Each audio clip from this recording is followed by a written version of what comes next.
చాలా అంటే చాలా. అంబేద్కర్ కోనసీమ జిల్లా కాట్రేనికోన మండలం గెద్దనపల్లి గ్రామంలోని మత్స్యకారుల నష్టపరిహారం నిధులను వైసీపీ నాయకులు స్వాహా చేశారు. రిలయన్స్, ఓఎన్జీసీలు మత్స్యకారులకు చెల్లించవలసిన నష్టపరిహారం, ఎన్ఎఫ్డీసీ నిధులను మాజీ ఎమ్మెల్యే సతీష్ అనుచరులు కాజేసినట్లు తెలిసింది.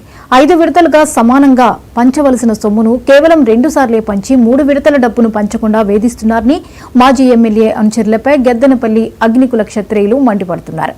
డబ్బు పంచమంటే గొడవలకు దిగి తమను వేధిస్తున్నారని జిల్లా కలెక్టర్కు మత్స్యకార కుటుంబాలు వినతిపత్రం సమర్పించాయి.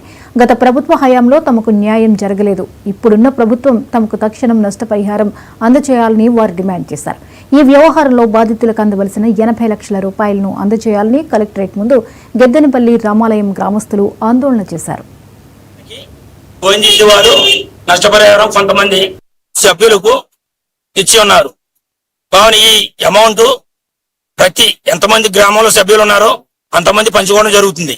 అలాగే మా పక్క గ్రామాలు గచ్చగాయలపోర, వేట్లపాలెం, కొంచెంపల్లి, కాట్రేనికోన, నడవపల్లి, పల్లిపాలెం, పల్లం, పోర, చింతపల్లంక, పలుస్తిప్ప అన్ని గ్రామాలు కూడా న్యాయబద్ధంగా ప్రతి ఒక్క సభ్యుడు పంచుకున్నారండి.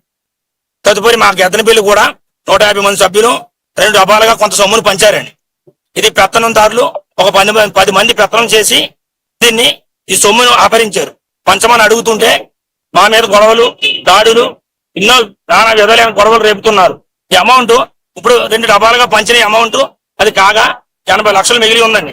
ఇది ఎలక్షన్ తర్వాత పంచుతానని, ఎలక్షన్ ముందు పంచుతానని చెప్పడం జరిగింది. దాన్ని అంగీకరించి ఇప్పుడు అడుగుతుంటే గత 5-6 నెలలుగా అడుగుతుంటే ఇవాళ రేపు అంటూ మేము పంచం, మాకు పొన్నాడు సతీష్ గారు మమ్మల్ని ఈ సొమ్ముని తీయమన్నారు, 80 లక్షలు మీరేం చేసుకుంటారో చేసుకోండి అని గట్టిగా చెప్తున్నారు.